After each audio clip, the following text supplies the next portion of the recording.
Those times where you go swimming in the data in the database, those little quick laps, you're going to see some of those nuggets in that data that you weren't looking for. And you'll never see those nuggets if all you're looking at is a completely beautified chart.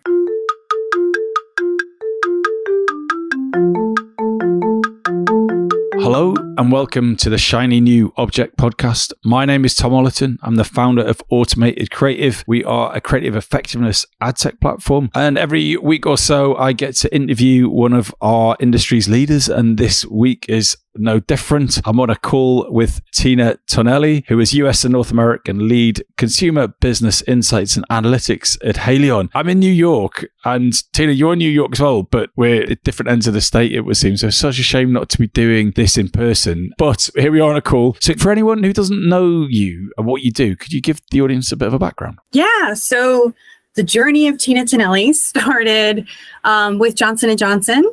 As a marketer. So I always joke that I'm a marketer at heart. So I spent my first 5 years of my career doing brand management at Johnson & Johnson on their OTC products.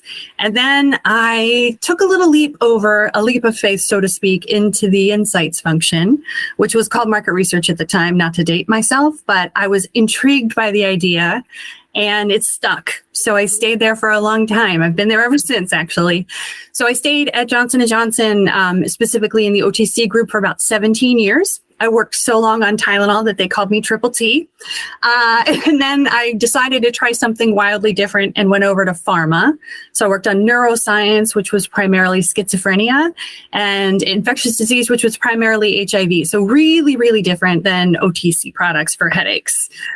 So I worked there for 3 years, and I learned a lot about data and doctors and advanced analytics and really got some good learning. And then I felt the swan song of the consumer calling me back. And I got a call from a recruiter who asked me to come and transform the insights function at Pfizer. And after 4 weeks of emotional processing, I decided to go and take them up on it because it would mean going to work on Advil. Tina Tonielli of Tylenol going to work on Advil. So I went over and led the insights function, the insights and analytics function for Pfizer Consumer. And then I've gone on a wild ride of Pfizer, GSK, and now Haleon, which is this aggregate of all of those businesses together. Now we're a standalone publicly traded company for consumer healthcare. So it's been a interesting journey, that's for sure. Right. What a journey. I have high expectations, Tina. So here we go. So in this last 5 years or so, what has been the best investment of your own time, energy, or money in your career? Yeah, so it's probably not what one would think. The best investment that I have made of my money and my time, and to me, time is more precious than money because we never seem to have enough of it. I definitely don't. Have 3 kids at home and work full time, so I don't have a lot of time. The best investment of my time, honestly, Tom, are those informal or sometimes formal chats with people. And a lot of times they're chats without a specific topic. They might be catching up with someone where I'm mentoring someone new in their career, or it might be catching up with someone who I haven't talked to for a while, or someone new to the organization came in and just wants to learn what my particular function does. I learn so much. I make connections. I connect different projects. I learn about new people. I learn about projects. I'm able to share with them what I work on. It's really, you get that informal connection that really enables you to get so much more accomplished than those 3-hour meetings where everybody sits around a table and doesn't get anything done. Yeah, I agree. You never know when one thing that one person says will change the course of your life, I find. And you have to be open to those conversations, right? You can just be meeting someone casually or, as you say, different stages of their career, but someone's perspective can get distilled in just one moment to make you think completely differently about things. So I absolutely share that view. So quick one though, how do you give yourself permission to do that? You know, because you've got your 3-hour meetings, you've got your deadlines, you've got your commitments. Often the benefit of these talks can be not immediately obvious. So if your boss is saying, what are you doing now? Oh, I'm going to go and speak to so-and-so about, I don't really know. Do you find that quite hard to justify, or how do you explain those choices to the people you work with? Yeah, no, that's a great point. So I don't call them like random calls with no agenda. I usually just call them connections. And I find that if you call something a connection, nobody doubts it or questions it. And I've been very open and made myself very available to a lot of people. And I've really openly and like I said, I've been very public and open about the fact that my virtual door is always open, I like to say to people. So if somebody is curious about something or they want to talk about something, now granted, obviously it's not like I accept anybody who comes in the door, but I generally will try to make time for people, and a half hour is not that bad. You can make a half hour work out of a week for just about anybody. And I would say I probably do like 1 or 2 of them a week, a couple of them a week with people, and just learn new things or teach new things to people.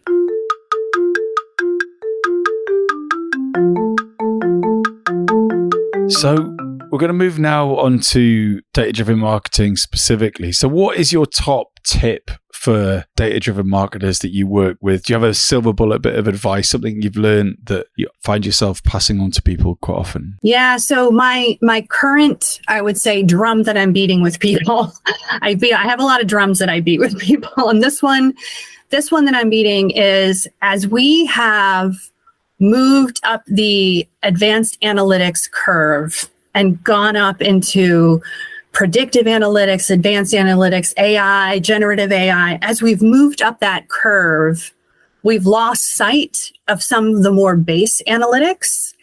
And if you look at the base analytics, the descriptive analytics, the performance management, the understanding how your business is going, the mechanics of your business, the mechanics of people, that is the basics of how you run your business. And what I have noticed that's terrifying is there's a lot of people who can read a graph that like a algorithm or a model spits out, but they don't understand the mechanics behind it. And if you don't understand the mechanics, when your car breaks down, you're toast. And so I think what I've been talking to people about a lot is we really need to balance and make sure that we have both ends of those spectrum covered, and we don't atrophy the muscle at the base and the bottom, because it is the foundation. It's not as sexy or exciting as AI, I get it, but it is the foundation, and you want a solid foundation. So how do you make sure that you do that, right? So someone's listening to this going, and I love that line, don't atrophy the muscle. If someone's going, that's happening to me, how do you make sure you don't do that or stop doing that? So I would say, now granted, I'm going to date myself a little bit on time here, but when I was a youngin', when I started, we did a lot of digging in databases. So there's a lot of stuff that has been automated, which is great. I'm all for that. Not doing major manual putting together of PowerPoint slides and the like. But people are afraid to jump into the pool of data, I find. So either you have folks who are like real comfortable in data, they might be like model makers and, the data scientists and folks like that. And then there's the folks who are like terrified to jump in the pool of data. And when I think you know what I mean when I say jump in the pool of data, it's like literally if your business has a database or crosstabs or anything where you can get at more raw data, do it. Get in there, see what you see, look for the patterns in data, look for the insights about your business or your consumer, but get down and dirty in that raw data versus sitting back and waiting for someone to send you a beautiful PowerPoint slide that has been completely like fixed for you. Yeah.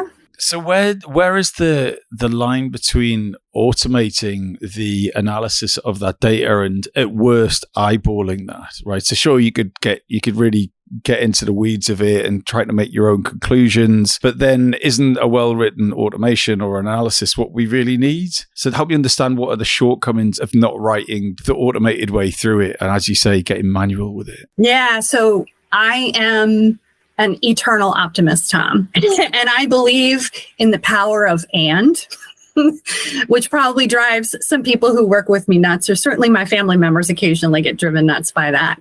And so to me, it's not a black or white decision. It's not, well, you either get that beautifully insightful document, or you got to get down and dirty and build it all by yourself.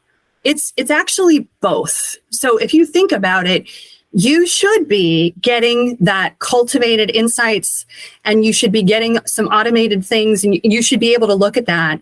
But at the same time, you should continue practicing getting into that database, whether that's once a week, once a month, but like, don't let a year go by and you haven't dove into the database one time to see what's going on with your business, or what's going on with your brand or your consumer. So if you have to schedule it once a week and say, hey, I'm going to go see what's going on with my business, or by the way, a great time to do it is if something's not going well. So if you're sitting there like, we're not performing as well as I think we should be in X retailer, or that particular SKU is not doing as well as I want it to be doing, those are perfect opportunities, Tom, to just put on those, what are they called?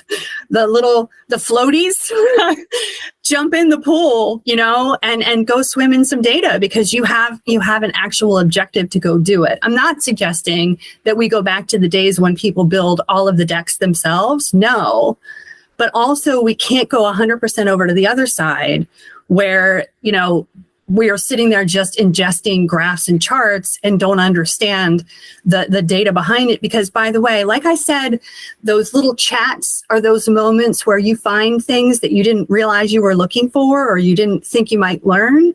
Those times where you go swimming in the data in the database, those little, doing a couple quick laps, not spending all day there, but a couple quick laps, you're going to see some of those nuggets in that data that you weren't looking for. And you'll never see those nuggets if all you're looking at is a completely beautified chart. Hopefully that makes sense. It makes a lot of sense. And it rings very true with one of our things we say a lot at Automated Creative, that people confuse automated with optimal. Automated is something, you press the button and it happens, right? We can literally automate the production of creative. But actually the optimal thing is when you have a human brain in there thinking tangentially, because an automation is a set of rules usually set by a human. But to your point, if there's something wrong, or doesn't cover everything completely, then you're going to miss something. And you do need to, as you say, put the armbands on, as we say in the UK, and jump back in the pool. And we think you're not going to get the best creative. You're not going to get the best result if you purely automate everything. You need the creative side of it as well. And you're a different person every day, right? So you might come at the same data set or creative problem from a different angle just because time has passed. So yes, it's interesting to hear that from an insights perspective as well. But now it's time for your shiny new object. So your shiny new object is quite a long one. How people should use AI as a supercharger and not a crutch. Yes. So, you could just leave it there, to be honest. Just stop. And scene. No.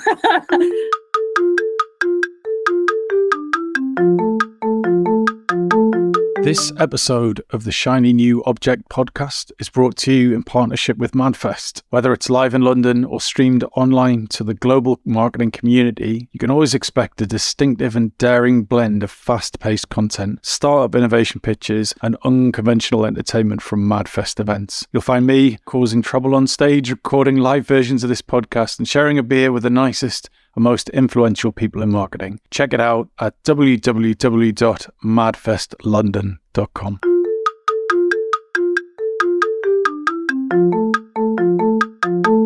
It's actually like a continuation of the conversation we were just having, Tom. I think it's a supercharge of the conversation we were just having, because what I'm seeing happen now is folks are so in love with what the possibility of what AI can do, which, by the way, I'm also in love. It is amazing.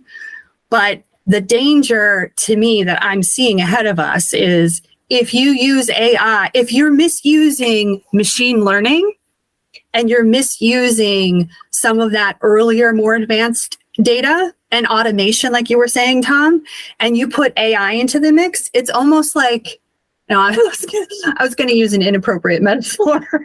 Please do. It's almost like you're giving somebody who's addicted to the wrong thing, like an even more powerful drug, right? You have to you have to know the right way to use it in order to get the most out of it, versus if you're using something as a crutch to begin with and you give them an even bigger crutch, then you're only making the issue, you're making that muscle at the bottom even more atrophied.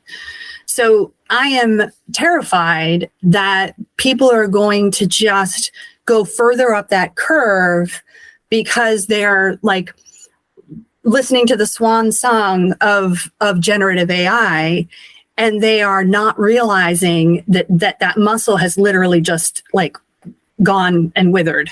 And one of the biggest things that I see from people, and it goes back to that like swimming analogy that we were talking about. People are kind of afraid to go into the water, but they've forgotten how to swim. Like, people are not curious at the level that they used to be, I notice.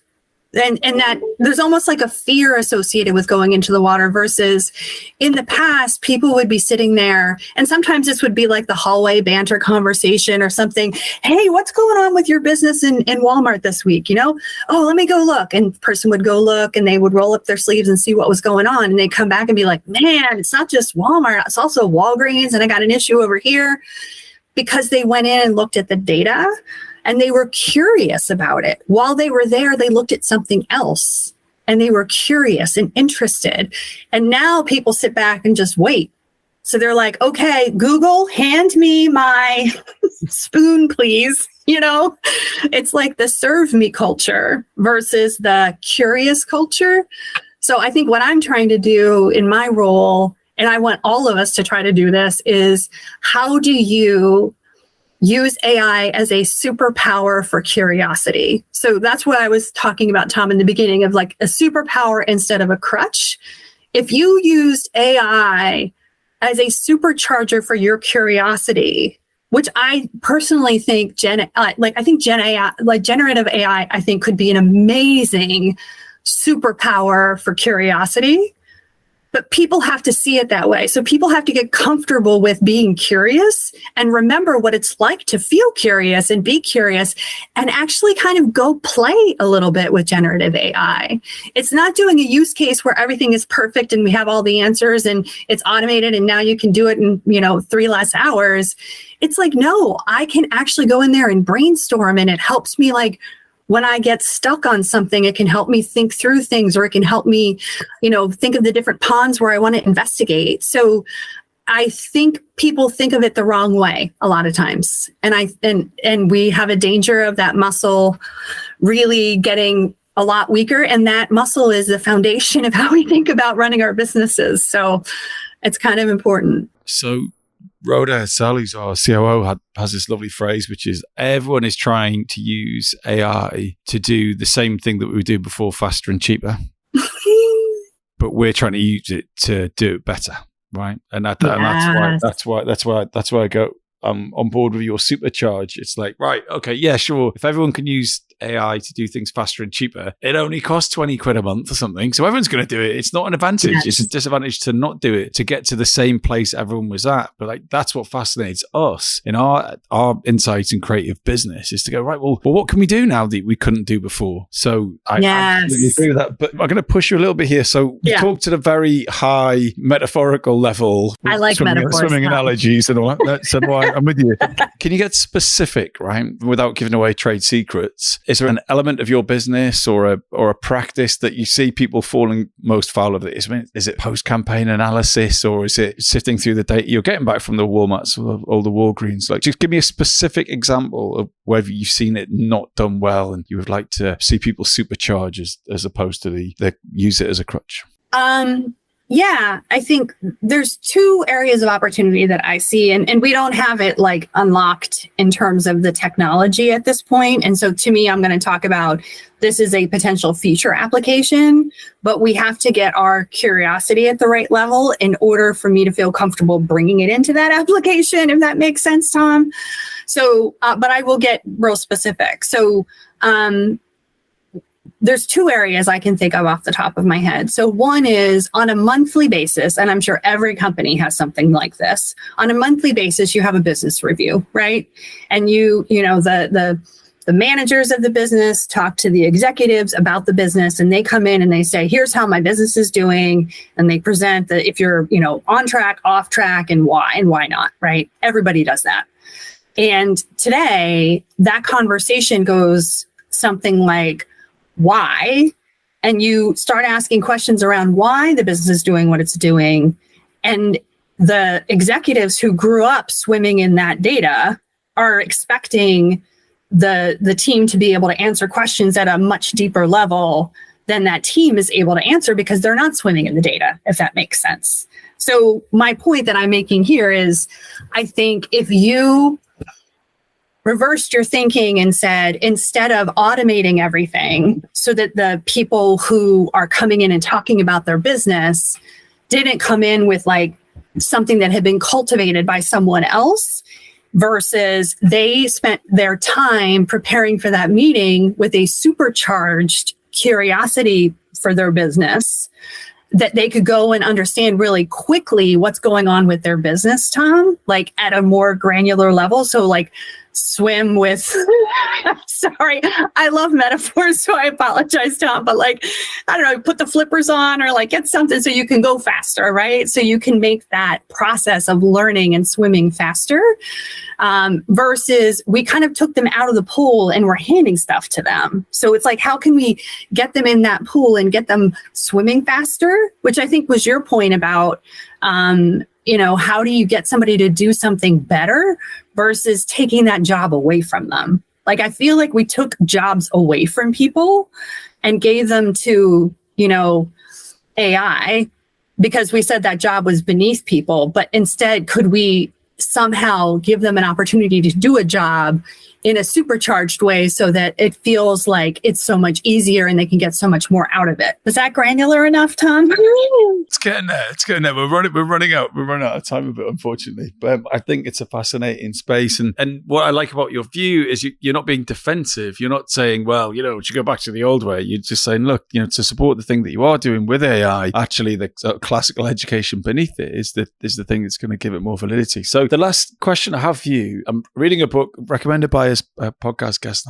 I'm sorry, I can't remember who, but it's called Fooled by Randomness. And the whole premise of the book is that humans are terrible at thinking probabilistically. I can't even say the word, but what it comes down to is that we are totally oversubscribe our role in things, right?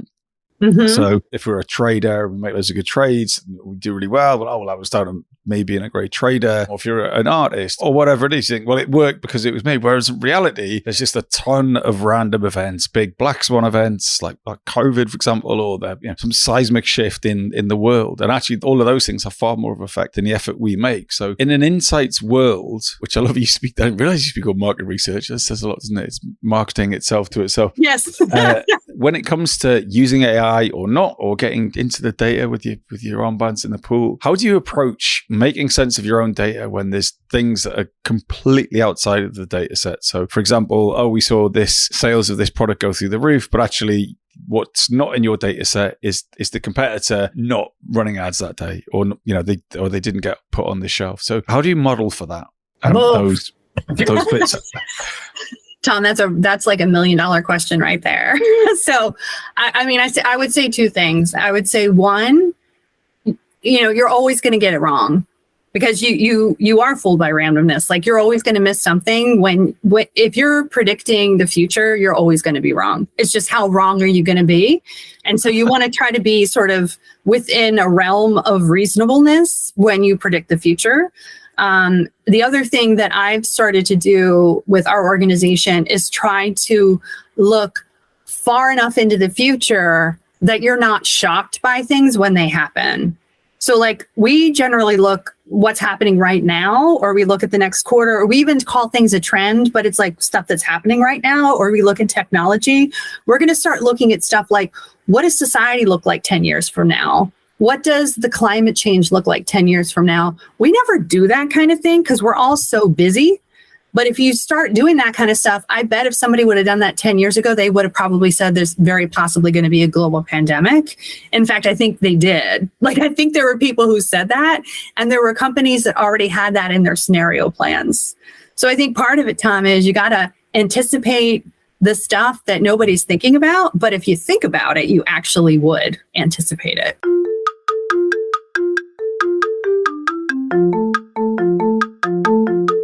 Yeah, I think Amazon do a regular thing every year. I mean, it might be fiction, but I read that every year they go, right, what's going to destroy Amazon this year? Is it a pandemic or is it like a war? And then you need to have a plan in place for when that thing happens. So you're actively working out when your business is going to fall over, and then you make a plan for when that thing happens. And when that event does, you're like, oh, who had the thing about Godzilla? Brilliant. Okay. We've got the Godzilla plan. Like it's already locked, like it's the gift of hindsight. In foresight, I think, like you always say, oh, if we'd only thought about this, 10 years ago, if we'd only had that gift of hindsight, I'm excited by the idea of putting yourself into the future, because guess what? Some of this stuff is pretty freaking predictable. Like the climate, if you look at it and go, okay, well, here's what's happening. Yeah, it's probably not going to slow down. Like there's stuff that's obvious if you really look at it, Tom. And so doing that and giving yourself that moment, it is a little depressing. But if you look at that future straight on in the face and then say, okay, that's the future. What am I going to do now to get us ready for that future? It's really eye-opening. And so then you're not caught up in is it 5% or 10%? Or is it, what is the respiratory category going to be this year? It's not like that. It's more like, hey, we really should be thinking about this. Yeah, and it harks back to a conversation I had with Rebecca McCowan, who's a design director at Coke in Europe, and she was talking about, from a design perspective, talking about slow design. Like, how do you design a brand to grow over a 10-year period? It's not like Meta have released a new format and everyone's going to rush in there and produce their like 3D GIF in the metaverse or whatever it is. It's like, no, come on, these things aren't going to change. Like, how is this visual going to be iconic and last for a 10-year period? Yeah. I think that sits quite nicely along your like, well, what is definitely going to happen. And oddly, in chats with people about their own career planning and stuff, I'm always like, well, look, what's small now that's going to be massive in 10 years time? Like, and go there. Right. Yeah. Because if you get on the train now, well, it's growing fast but small, then you'll be on the the most exciting thing in 10 years time. So it's really good to have this conversation, and you've provoked a lot of thoughts, and I'm gonna start throwing swimming pool analogies around to make myself sound smart. So feel free. We called them armbands, right? So I'll start calling them armbands instead of floaties, and then I'll sound very cultured. Yeah. Floaties has a very unpleasant English. Oh, that's something totally different. Sorry, Tom. But I will discuss off air. Anyway, this podcast is going wildly out of control. I was expecting it though. All right, Tina. So final one. If someone wants to get in touch with you about floaties or anything else, where's the best place to do it? And what makes a message to you that you respond to? Yeah. So I'd say the best way is my email at Haleon. So it's tinaxtonelli@haleon.com. And what tends to work for me is I'm a sucker for people looking for advice or perspective, because I like to make things better. So that tends to work, versus it's almost like the pull instead of the push tends to work better for me. So if there's something that you're working on that's going to make the world a better place or help people, and you want some help in making it better, that usually is more of a siren song for me than like, hey, we've got this new great thing that's going to like grow your business tenfold. Like I have a lot of those. It's more the other that tends to get my attention. Brilliant. I think that's great advice for anyone writing messages to anyone. So thanks for that. Tina, that was a lot of fun. Unsurprisingly, so many lovely things to take away and remember. I really appreciate your time. Excellent. Thanks so much for the opportunity, Tom. Take care.